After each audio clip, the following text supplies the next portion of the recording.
اعوذ بالله من الشیطان الرجیم بسم الله الرحمن الرحیم. ډیرو قدرمنو ځوانانو مشرانو او ټول اوریدونکو ته سلام کوم. السلام علیکم ورحمت الله وبرکاتہ. هیله لرم ټول به روغ جوړ او خوشحال وئ او دا زموږ ارمانونه هم دي چې تاسو روغ وئ جوړ وئ او خوشحال وئ. ډېر وخت نه به یعنې دا لایو راتګ به پخوا لږ ډېر و، بیا مصروفیات هغه هم اجتماعي مصروفیات و، د هغې وجې د لایو راتګ لږ کم شول. ګنې زموږ او ستاسو په منځ کې به اول خبرې ډېرې وي، اوس مو وي خو هغه یا په یو ځای شي اجتماعي پروګرام وي یا بل ځای شي، خو بیا هم څه داسې فکري کنفیوژن وي چې هغه به ډېره شوي چې کله کله هغې مطابق هم خبرې کېږي. ملګرو داسې په وار به په مختلفو موضوعاتو باندې لږ خبرې کوو. اول دا خبره چې پی ټي ایم یعنې څوک دي په پی ټي ایم کې؟ پی ټي ایم چا نه جوړ شوی دی؟ کمپوزیشن یې څه شی دی؟ پی ټي ایم د مختلف خیالونو، د مختلف فکرونو، د مختلفو عقایدو، د مختلفو نظریو او د مختلفو پارټو او د مختلفو طبقو او د مختلفو فرقو د دغې مجموعه ده. یعنې دا ټول پښتون قام په دې پښتون قام چې که د چا سره هم یعنې دا څوک هم په دې قام شي دي، دا د دوی قامي تحریک دی. د تحریک جوړولو سره چا داسې نه دي کړي چې تحریک جوړ شو زه د تحریک ملګری شوم نو ما خپله عقیده پرې شوه یا ما خپله فرقه پرې شوه یا ما خپله طبقه پرې شوه یا ما خپله پیشه پرې شوه یا ما خپله نظریه پرې شوه یا ما خپله پارټۍ پرې شوه. داسې څه نشته. هر سړی د خپل هر شی لري، خو د تحریک ملګرتیا دی پښتون ته ژوندون غواړو لاندې څه مطالبات دي د هغې دپاره د پښتنو د ژوندون دپاره دوی قامي تحریک جوړ کړی دی چې په هغه کښې مشترک سره اوسي. نو او د دغې قامي تحریک ریپرزنټیشن نمایندګي زه یې کوم، بیا د کور کمیټې د طرفه یې ایډوکیټ فضل خان هم کوي. دا مطلب نه دی چې یو کس دی یعنې هغې د پی ټي ایم په حمایت چې پوسټ کوي نو هغه خپل ذاتي نظر نه لري. دی د خپل ذاتي نظر لاندې هم پوسټ کولی شي. د پی ټي ایم په حمایت چې هم چې دی پوسټونه کو د ذاتي نظر مطابق یې کوي. نو د دغې په حواله سره دا نه ده. یعنې زه مثال درکوم، یو کس دی هغه په پی ټي ایم چې دی هغه د یوې رایې خلاف دی، بل کس دی هغه هم په پی ټي ایم چې دی هغه د هغې رایې په حمایت چې دی او دا رایې د پی ټي ایم د مطالباتو نه هم اوړته. نو دا د دوی ذاتي رایې دي چې هلته یې سره قایم کړي دي. دا د پی ټي ایم نظر خو نه دی. د پی ټي ایم 15 مطالبات دي، په هغې باندې خبرې کوي او نور چې د پښتنو د ژوندون کومه خبره وي په هغې باندې یې کوي. اوس که دا دوه کسان یو وایي چې دا خو په پی ټي ایم چې زما مخالف نظر ول کس دی نو زه پی ټي ایم نه کوم، بل به هم دغه وایي چې دا خو زما مخالف کس دی. نو دغه څه شی دی ولې چې تا یو داسې پاینټ منځ ته راوړ چې هغه د پی ټي ایم په مطالباتو کښې یا د پی ټي ایم چې کومه بیانیه ده په هغه کښې موجود نه دی، نو په هغې باندې دا اختلاف بیا ضرور راتلی شي او هغه د هر چا شخصي دی. د پی ټي ایم بیانیه موږ هر وخت به وخت په خپل فیسبوک باندې هم او په خپل ټویټر باندې بیانوو. دا کام اتفاق اتحاد یې په مخصوصو مطالبو سره کړی دی. دغې دپاره چا خپل هر تیر ژوند قربان نه دی. لہذا د هر چا خپل ذاتي نظر په بنیاد باندې پی ټي ایم ټارګټ کېدل، دا خو بیا د پاکستان خفیه ادارې هم زموږ سره دغه کار کوي چې هغه یو کس دلته خپل ذاتي نظر بیان کړي، بیا به دی وایي چې دا خو د پلانکي ملک حمایت سره ټول پی ټي ایم دی. لکه اسرائیل ولا یو کس خپل یعنی خپل نظر وړاندې کړ، د خپل نظر په بنیاد باندې دوی ټول پی ټی ایم باندې داغ لګوي. دا خو د پی ټی ایم یعنی بیانیه ته یعنی یو څوک کې جواب د بیانیه نه لري یا یو څوک ته د بیانیه داسې بیانیه ده چې هغه رښتونې ده، هغې سره بله طریقه ورته جوړېږي نه، نو په دې طریقه ټارګېټ کوي. ته خو هسې یو خامخا د چاته یو لار ور جوړولو اوله هغه به جوړ شي. بیا یعنی ذاتي زما یعنی زمونږ څه نظر دی د پښتنو باندې روان جنگ متعلق. په پښتنو باندې روان جنگ زما په نظر چې دا د پښتنو جنگ نه دی، نه پښتانه سره دی.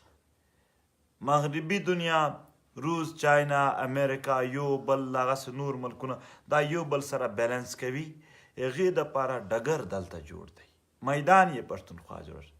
که د کوم اړخ نه هم کسان وژل کیږي، زما دا زړه بدېږي چې د دغې وژنو نه پښتونخوا ته څه ګټې نه رسېږي. پښتونخوا کښې نور هم جنګ جوړېږي، په پښتونخوا کښې نور هم نفرتونه جوړېږي، په پښتونخوا کښې نور هم بغض زیاتېږي، او په پښتونخوا کښې لا هم شدت زیاتېږي د دې جنګ نه. نو زما په نظر چې دلته د پښتونخوا کښې چې څوک هم مري هغه ډېک خبره نه ده. زما په نظر چې دا جنګ یعنی نه ده وی، په پښتونخوا د هېڅ جنګ نه وی.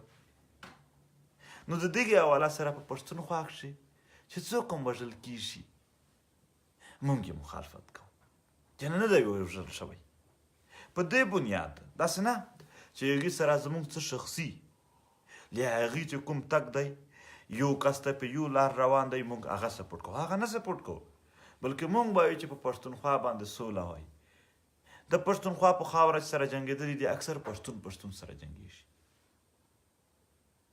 حالانکه د ډېر وخت نه د جنګونه روان دي. پښتون خاوره بیا څوک شي، بیا به یوه پښتانه مور ژاړي، بیا به یوه پښتانه خور بې وروره کېږي، بیا به یو پښتون زوی بې پلاره کېږي.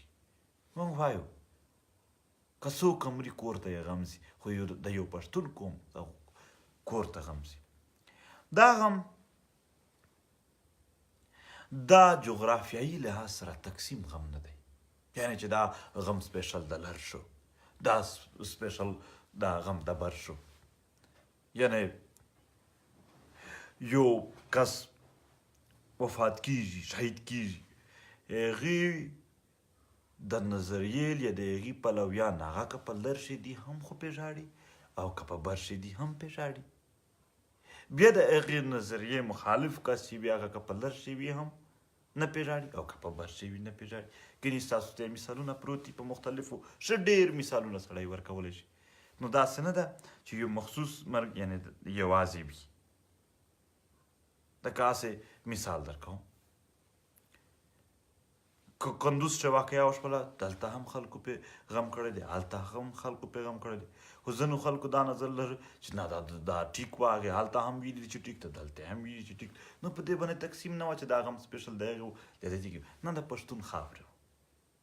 نو داسې څه متفرقې هم جوړېږي. یو اهم خبره، په پی ټي ایم باندې څوک خپل نظریه، خپل عقیده، خپله فرقه، خپله سیاسي وجود دا حاوي کولی نشي، نه دی کوي. ځکه چې که موږ د یو ول ومنو بیا هغه بل ځي، بیا هغه اتفاق نه پیدا کیږي، بیا هغه د قومي اتحاد نه جوړیږي. که چېرته پښتانه ټول په یو نظر وی، یعنی د یو قسم خلکو سوچ یې فالو کولی، بیا ضرورت هم د پی ټي ایم نه و، خو د قومي تحریک ضرورت ځکه شو چې مختلف نظر لرونکي، مختلف سوچ لرونکي، مختلف فکر لرونکي، مختلف پارټۍ دا وی د دې مجموعه نه وه. نو په تحریک کښې به قطعاً کوشش نه کوي چې د چا یعنی د چا بس سپکې سپورې ووایي. که علما دي قدر به یې کوي، خامخا به کوي، د قام حصه دی. او که په دې قام شه ډاکټر دی هم قدر به کوي، دا هم د قام حصه دی. او که په دې قام شه بل یو سیاسي سوچ لرونکی سړی دی، هغې به هم قدر کوي. دا پی ټي ایم څه شی پښتون کام دی هغه پی ټي ایم دی چې په پښتون کام چې کوم قسم خلک کوم قسم سوچونه کوم قسم پارټۍ کوم قسم فرقې یا عقیدې دي هغه په پی ټي ایم کې هم موجود دي ټول بلا تفریق مرګونه شوي دي د پښتنو ته راته وښیه ډاکټر بچ دی نه څومره ډاکټران وژلي شوي دي په دې جنګ کې سیاسي لیډران بچ دي نه د کومې سیاسي پارټۍ کس نه دی وژلی شوی ته راته وښولی شي په دې جنګ کې د هرې سیاسي پارټۍ عالم دین بچ دي نه دي بچ او ملکان ملک بچ دی نه دی بچ اساتذه بچ دي نه دي بچ سټوډنټ بچ دي نه دي بچ مدرسې بچ دي نه دي بچ یونیورسټۍ بچ دي نه دي بچ نو چې ټول نه یو بچ نو بیا ولې نه ورته ټولېږو زما زړه سوځي چې کله وینم چې څه روان دي او موږ د اتحاد خبره نه کوو موږ بیا داسې خبرې شروع کوو چې هغې نه اتحاد کمزورېږي آیا پښتنو که دا یې حل وي چې موږ یو بل سره وجنګېږو راشئ ټول سره کښېنئ دا مشوره وکړئ ما ته وویل لیونی شوی یې لرې شه د موږ نه دا خبرې نه دي منلو دا چې ته یې کوې که یو بل سره وژنو آخر به یو کس پاتې کېږي هغه به هم کمزوري وي د دنیا خلک زموږ په وینو باندې پیسې اخلي هغه به لاره ورته برابره وي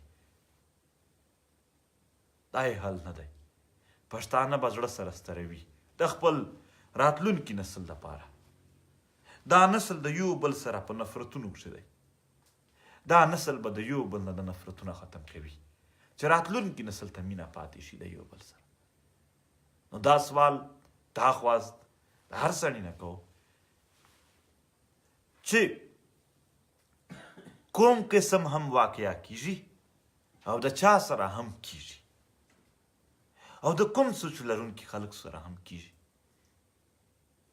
خپل سوچ دی په خپل ځای خو صرف دومره خواست دی چې کوشش کوه چې داسې الفاظ ادا کړي چې هغه بې اتفاقي نه کړي پیدا اتفاق پیدا کړي هغه یو بل نه مزید نفرت نشي زیات بلکې لږ د پښتون قام سره نږدې شي لږ یې مینه راشي لږ د دوی په منځ کې محبت راشي دې قام ته نفرت راوړونکی خلک ډېر دی محبت راوړونکي خلک هم دي راشئ ټول د قام ته مینه راوړو راشئ ټول د قام ته ورور بدي راشئ چې څوک هم یعنی د چا په نظر چې څوک غلط دی راشه هغه ته د وروروالۍ پیغام ورکړو یو په نظر چې یو غلط دی بل په نظر چې بل غلط راشئ وروروالۍ غېږې سره ورکړي سوله چې تر څو پره موږ یو بل زړونه نه وي سره ستر کړي سوله نه راځي سوله په زړونو کې پرته ده سوله بهر مه غواړئ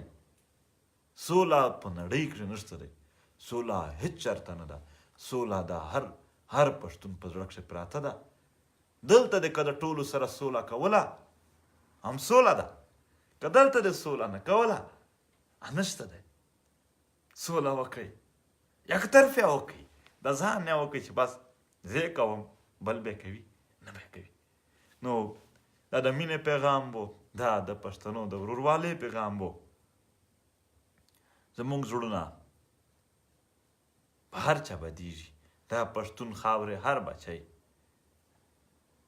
چې دی کله مري زموږ په زړونه بدیږي او همیشه به مو پې بدیږي هغه که د دنیا په کوم ګوټ کښې هم مري مظلوم قام چې په دنیا کښې د ده شناخت ریاست پاکستان د ټرریست جوړ کړی دی موږ به کوشش کوو چې د دغې وطن ځوانانو دا شناخت د پر امن خلکو شي تاسو وکتل په دې ریاست چې دننه ډېر پرتشدد مظاهرې وشولې په چا اف آی آر کټ نه شول کټ خو پی ټي ایم چې د قام ملا هم پکښې موجود دی چې د قام ډاکټر د قام سیاسي فکر لرونکي خلک د قام هر قسم خلک پکښې موجود دي هغه پر امن جدوجہد کی یو کال یې کیږي چې جلسې هم کی جلوسونه هم کی هېڅ کمی نه پکښې راوړي یو منټ دپاره د یو مریض لار نه ونیوله روډ یې نه کړ بند، د یو ګاډي شیشې یې نه کړې ماتې، یو بلب یې نه کړ مات. هر چېرته چې جلسه کوي د روډ نه ډېر سایډ ته ورته لاړ شي. خو بیا هم په هر ځای شي په دوی اف آی آرونه دي، او په داسې حالت شي چې زمونږ د پی ټي ایم په ملګرو باندې په ماڼه کښې د ټوپکو په خوله ډزونه وشول، ویې ویشتل، شهیدان یې کړل، زخمیان یې کړل. هغې په بدل کښې هم موږ پر امن جلوسونه استل، او پر امن جلوسونه په اسلام آباد ښه ورغلل، 30 کسان یې ونیول او د ترهګرۍ اف آی آر یې پرې کټ کړل. نن کټ کېږي په بل چا. نو یې پښتنو ما دروغجن چې څه راته وایي هغه راته وایي، خپل خو لږ سوچ پرې وکئ، خپل ځان سره چې ولې داسې کېږي. نن د خلکو سیاسي مسلې حل کېږي، نورې مسلې حل کېږي، زمونږ بنیادي حقوق والا مسلې نه حل کېږي. ولې مونږ کوشش نه دی کړی؟ مونږ خو کړی دی، خلکو ویل چې زمونږ آواز چا نه کو پورته، دا یو کال چې پی ټي ایم یې آواز پورته کوي حل کېږي. معلومه شوله چې آواز پورته کول یوه خبره ده، خو د ریاست اډدرمي، د ریاست ضد، د ریاست نفرت د پښتنو ته دا په منځ کښې حایل دی، دا په منځ کښې رکاوټ دی.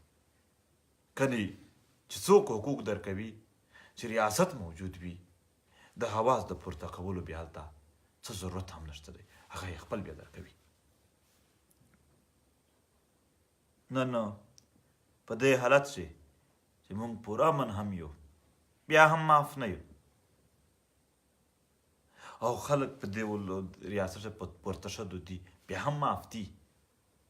د بنو جلسه چې غریبانان بېوسه خلک راغلي، ژړا کوله، فریاد یې کوه، په هغې اف آی آر دي، خو په نورو باندې نشته دی. دا بېوسي د دغې پښتون خاورې نه یوسئ، دا د پښتون خاورې زامن یې وړلی شي. ستاسو لږ همت ډېر لوی کار کولی شي. دا خپل زړونه به د یو بل دپاره د وروروالۍ ول جوړوو، په خپل زړه کښې به سوله راوړو، او څومره هم چې کوشش کېږي وروروالي پیدا کوي. په پښتون خاوره باندې ډېر سوچونو ته عامه ورکوي. یو سوچ د وروروالۍ وال کافي دی، یو سوچ د مینې وال کافي دی. نورې نظریې که ډېره هوښیارې شي هم زموږ به کار نه پرې وشي. نو هغه کار چې وکړو د پښتون قام سوله او کښلی ژوند پرې جوړ شي، هغې دپاره که لږ عقل وي هغه کافي دی، خو چې کار پرې وشي. خدای مو تل آباد لره.